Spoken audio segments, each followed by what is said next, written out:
back to Reading with Jasmine. Today we are going to be reading Chapter 8, and the title is called A Visit with Mom. When we got back to camp, Aunt Lynette drove straight to the animal clinic. Inside, we found Aunt Mamie and Mrs. Curry there with the student trainees, who were chopping up meatloaf for the kookaburras. "How are we going?" Aunt Mamie came around the table, wiping her hands on her apron. "What do we have here?" Alex and I held out a box. "An echidna," I said, holding out a box. "Injured by a predator," Alexis added. "Probably." Mrs. Curry looked up from her work. "How about you girls fill that empty cage over there with some leaves? We can move the little fella in there after his checkup. With gloves, please." She pulled 2 pairs of gloves hanging off the sink and squeezed the tip of each finger. I heard a crunch. "What was that?" I asked. Mrs. Curry tipped the glove upside down and something black and leggy fell out. "Just a house spider, but always check first," she said, "and always wear gloves when raking leaves by the shed. Funnel web spiders really like it out there." I glanced at Alex, grabbed a pair of gloves and a bucket. "Coming, Kira?" I hesitated. She shook her head. Are you okay?" I swallowed. "Me? Oh, yeah, totally fine," I said, tamping down my fears. It didn't help that I knew from my research that funnel web spiders could be the size of a human hand. "I'm coming!" Aunt Mamie spoke from behind me. "Actually, Kara, I could use your help feeding Bean." Alexis, do you mind?" I know Alexis wasn't thrilled to get the job of collecting spider-infested leaves instead of feeding a cuddly koala, but she gave Aunt Mamie a thumbs up and took her bucket outside as if it was no big deal.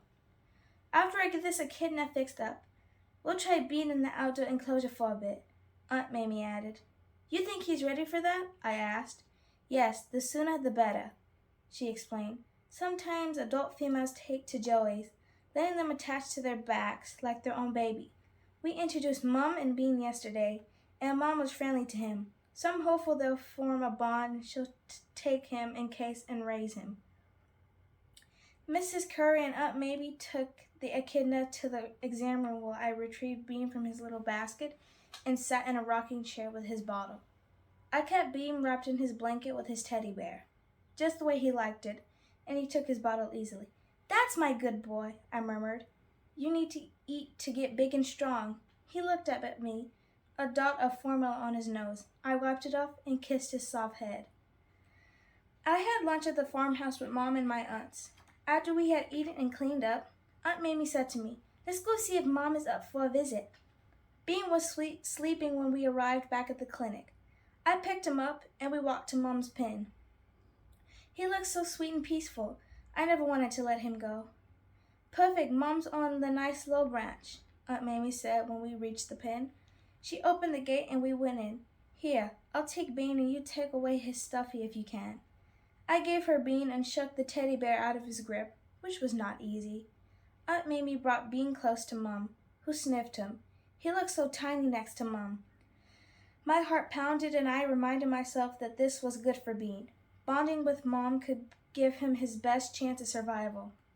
Aunt Mamie took her time attaching Bean to Mom's back, slowly letting go. At first, Bean slipped as if he was going to fall, and I could barely watch.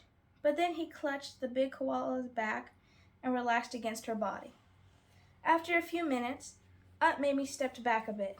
"It's important not to intervene in this bonding," she said softly to me. "But we need to make sure he's safe as well. We don't want him falling from the branch." She took another step back, and I felt a streak of worry. "We'll let Bean hang out here a few minutes. I'm going to check on Mom's roommates." I knew she meant the 2 echidnas that shared Mom's pen. "Can you watch him?" I nodded. "Stand just far away so you don't distract him, but close enough to catch him if he falls." I ducked under one of the branches to be closer to Bean, running through all possible scenarios of how and where he might fall so I could be prepared. I had to be ready if he needed me. I heard Aunt Mamie talking to one of the echidnas on the ground, and I slid 1 step closer to Bean. I was in charge of this little creature and I wasn't about to let anything happen to him. When Bean opened his eyes and saw me, and his teddy bear. He perked up and pushed away from Mom. I tried to hide his teddy, but Bean was already crawling down the branch. "No, Bean," I whispered. "Stay there." I tried to push him back up to Mom. Bean cried, flapping a little hand in my direction. I reached his teddy out for him to grab, and then took him off the branch and hugged him tight. "Kira," Aunt Mamie called from across the enclosure, her voice strained. I ducked under the branch to tell what happened, holding Bean against my chest. I found Aunt Mamie holding one of the echidnas, but her hands were shaking and she was breathing heavily. I need," Aunt Mamie gasped, her skin pale and sweaty. "Aunt Mamie?" I asked. "Are you okay?" Just then, Mrs. Curry walked by a box of supplies. "I think we need help," I called to her. Mrs. Curry dropped the box and sprinted into the pen, catching the echidna before it fell. And then Aunt Mamie collapsed onto the floor of the koala pen. "Oh no! What happened to Aunt Mamie?" It's a good thing that Kira was there to call for help. Stay tuned for Chapter 9.